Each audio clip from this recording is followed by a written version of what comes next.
Assalamualaikum warahmatullahi wabarakatuh. Kembali lagi bersama saya Yunita. Pada materi kali ini kita akan membahas mikrotik akses. Nah, ini materi yang akan kita pelajari. Langsung saja kita ke materi yang pertama. Di sini saya akan menjelaskan ada apa saja aplikasi untuk metode akses router OS. Jadi cara mengakses mikrotik router OS ini ada berbagai macam akses metodenya.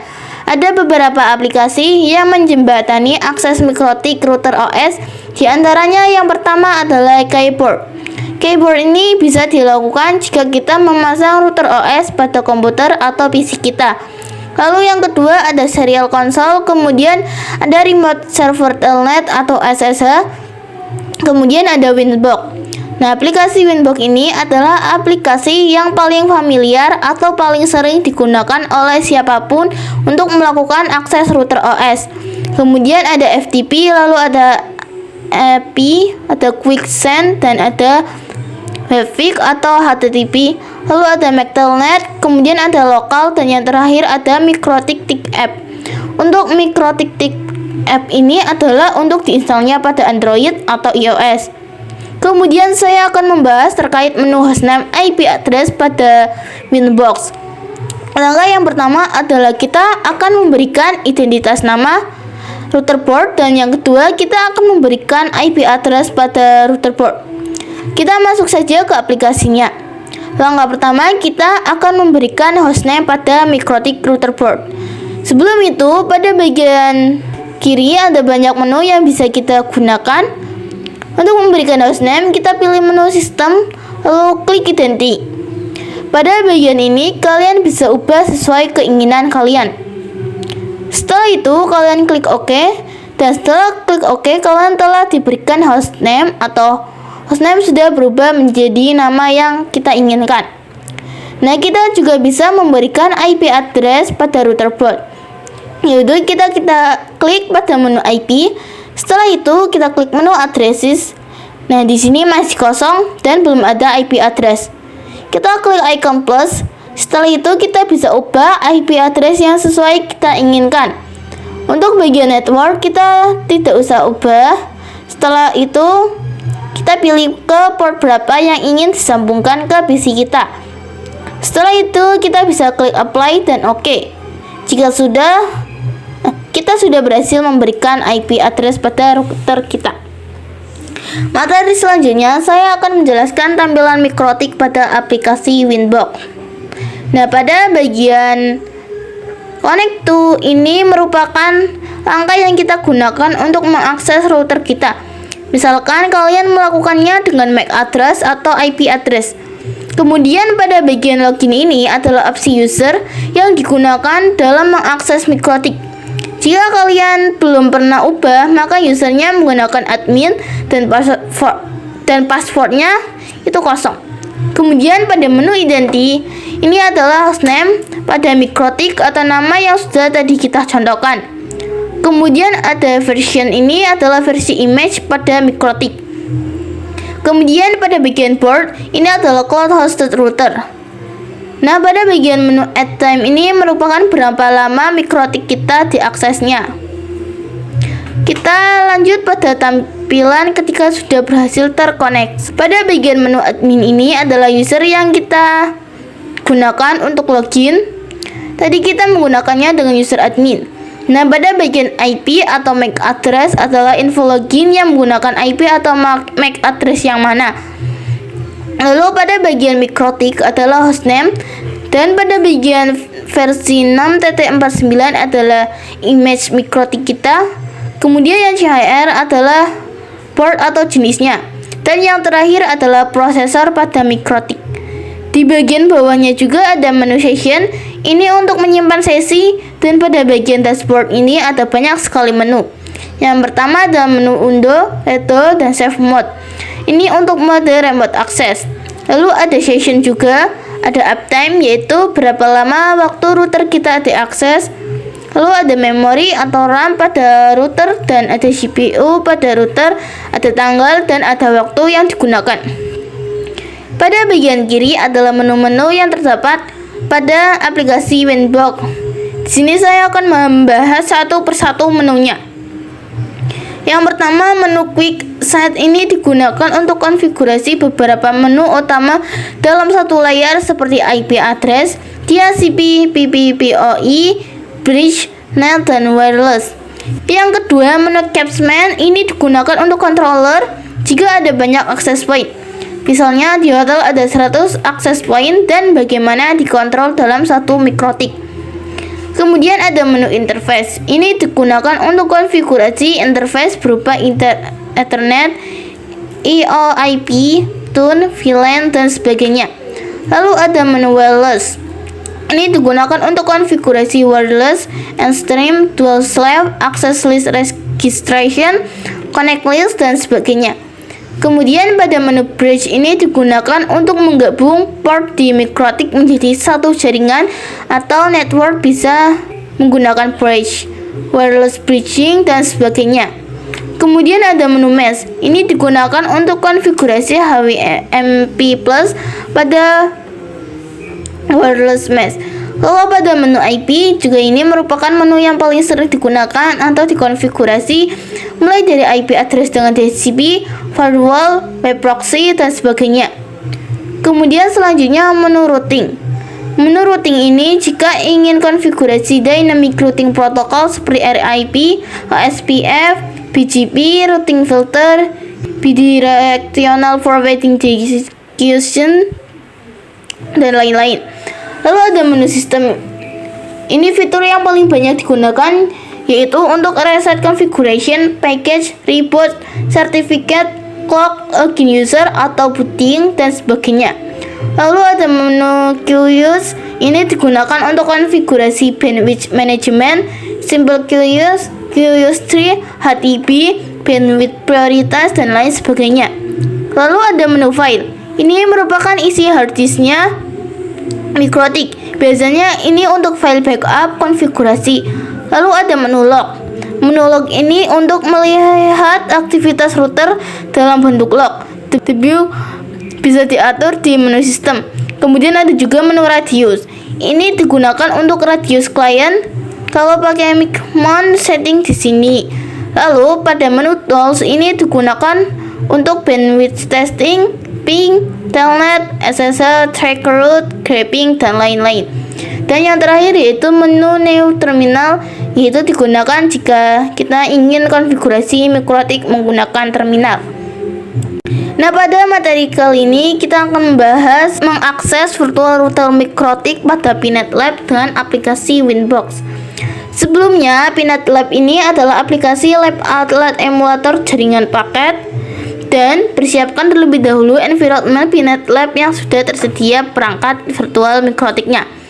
Lalu kita persiapkan juga aplikasi Winbox dan kita akan melakukan koneksinya antar ISP dengan router virtual mikrotik menggunakan Winbox.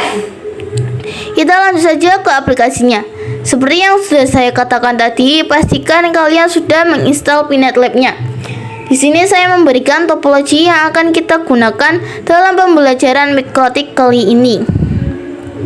Cara menambahkan perangkat mikrotiknya, caranya klik kanan, kemudian klik Node, lalu kita cari yang namanya mikrotik router OS. Lalu pada bagian deskripsi pada mikrotik, kita biarkan default mikrotik saja. Nah, pada bagian ikonnya, saya menggunakan ikon router, lalu kita scroll ke bawah. Nah, pada menu Kemu option ini saya biarkan kosong. Jika sudah, kita bisa klik save saja. Bisa kita lihat di sini, kita sudah mempunyai mikrotik router OS-nya. Kemudian kita bisa nyalakan perangkat tersebut. Untuk bisa teraksesnya mikrotik ini dengan aplikasi Winbox, maka kita perlu menambahkan network. Kita klik kanan, lalu kita pilih menu network. Jadi network ini bisa kita ibaratkan seperti ISP atau WiFi. Kemudian untuk bagian tipe, kita bisa pilih yang cloud. Di sini ada banyak pilihan cloud, ada yang manajemen, cloud 1 sampai 9, dan sebagainya. Kalau misalkan manajemen cloud itu nanti akan mendapatkan IP privat yang 192.sekian-sekian. Kalau CloudNet nanti akan mendapatkan IP private yang 10.sekian-sekian. Nah, di sini saya menggunakan yang manajemen cloud saja. Lalu kita bisa klik save. Untuk bagian deskripsi, di sini kalau bisa ubah, misalkan beri ISP juga bisa. Nah, di sini saya hubungkan mikrotiknya dengan ISP. ISP itu penyedia layanan internet. Lalu kita klik save agar terhubung. Lalu untuk bisa terhubung ke Winbox, kalian bisa buka terminal mikrotiknya terlebih dahulu, yaitu klik 2 kali pada mikrotiknya. Lalu dicek dulu IP addressnya yang didapatkan berapa. Di sini kita bisa enter agar bisa login. Untuk loginnya kita menggunakan username default karena masih kosongan, jadi username-nya admin dan untuk passwordnya masih kosong. Lalu kita langsung enter saja. Lalu kita langsung cek IP address yang didapatkan tersebut. Nah, ini adalah IP address yang kita dapatkan secara DHCP. Lalu kita bisa langsung meresikan saja dengan aplikasi Winbox. Kita buka aplikasi Winbox-nya. Nah, di sini sudah terdeteksi mikrotik kita adalah GHR. Untuk IP address-nya sama dengan yang tadi dan kita langsung saja login dengan IP address yang tadi. Untuk username-nya masih admin dan passwordnya kosong. Lalu kita klik connect. Nah, di sini sudah berhasil. Untuk passwordnya kita kosongkan saja. Jadi inilah tampilan dari mikrotiknya. Jadi kita telah berhasil mengakses virtual router mikrotik Pinet Lab dengan Winbox. Materi selanjutnya saya akan menjelaskan tentang akses router WebFig. Sebelumnya, WebFig ini apa sih? Jadi WebFig ini adalah metode akses yang bisa digunakan untuk mikrotik yang berbasis halaman browser. Jadi WebFig ini diperkenalkan sejak router OS versi 5 dengan fungsi yang sama dengan Winbox. Dan ini juga support IP versi 4 dan IP versi 6. Dan juga support HTTP dan HTTPS. Ini juga sering digunakan sebagai alternatif Winbox. Untuk akses router WebFig ini bisa dengan mengetikkan IP router pada browser, yaitu http:// kemudian masukkan IP routernya. Nah, untuk tampilan halaman browser WebFig ini contohnya seperti ini. Nah, cara menggunakan WebFig ini kita harus terkonfigurasi terlebih dahulu IP address pada mikrotiknya. Untuk mencobanya, buka browser dan ketik IP address, lalu akan muncul menu seperti ini. Selanjutnya, saya akan menjelaskan mengenai quickset. Sejak mikrotik router OS versi 5.15 telah diperkenalkan menu baru, yaitu quickset. Pada menu quickset yang tadi, quickset ini merupakan menu yang bisa digunakan untuk konfigurasi router secara lebih cepat. Jadi settingan dasar router dalam satu tampilan saja, hanya dapat digunakan pada mikrotik yang support wireless. Selanjutnya saya akan menjelaskan tentang remote access, telnet, dan SSH. Telnet dan SSH ini merupakan metode yang digunakan juga dalam mengakses mikrotik router OS based on terminal command line interface. Untuk mengakses telnet dan SSH perlu terkonfigurasinya terlebih dahulu IP address pada mikrotik seperti tadi. Jadi akses router via text atau CLI dapat dilakukan melalui SSH, telnet, konsol, neo terminal, dan terminal atau WebFig. Nah, ini juga dapat digunakan untuk running script atau ketika kita mengakses router dengan keterbatasan bandwidth. Jadi perbedaan telnet dan SSH ini pada umumnya telnet bisa dikatakan tidak aman dan SSH dikatakan aman.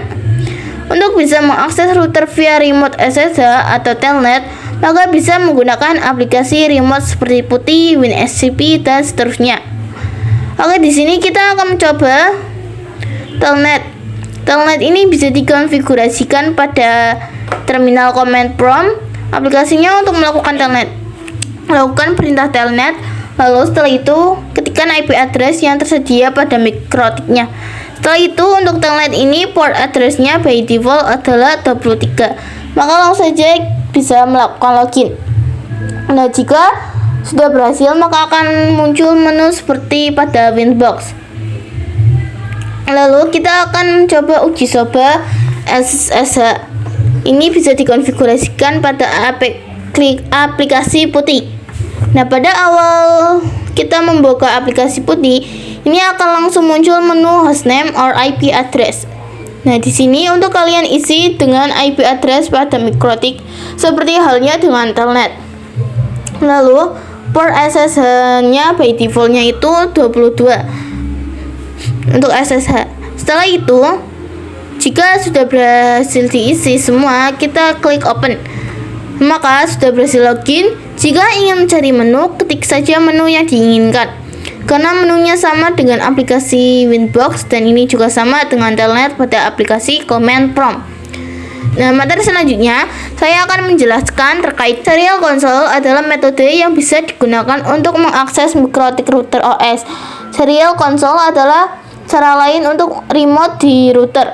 Dengan cara ini juga bisa dilakukan troubleshooting jika tidak dapat di remote pada Winbox. Perlu diketahui, dengan cara ini hanya bisa meremote dengan CLI dan tidak semua router bisa menggunakan cara ini. Hanya beberapa router saja yang tersedia port console seperti ini.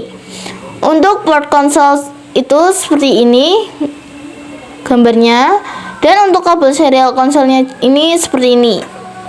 Jadi yang tersedia port console ini tidak semua router, hanya beberapa saja yang sudah canggih. Jadi serial console ini digunakan apabila kita lupa atau salah dan telah mendisable semua interface pada mikrotik. Jadi serial console ini dibutuhkan saat kita menggunakan net install. Remote via serial console membutuhkan kabel DB9 atau konverter USB ke DB9. Menggunakan program Hyper Terminal, baud rate 115.200 dan data bit 8, parity, non-stop bit 1 dan flow control 0. Nah, cara menggunakan serial console ini, kalian masuk ke terminal seperti putih, lalu pilih connection tipe serial dan sesuaikan serialline.com.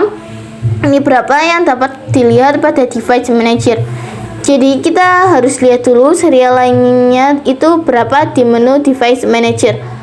Lalu speed baud rate nya 115.200 khusus untuk perangkat mikrotik connection tipenya menggunakan serial. Nah, sampai sini saja materi mikrotik akses yang dapat saya sampaikan. Kurang lebihnya mohon maaf. Wassalamualaikum warahmatullahi wabarakatuh.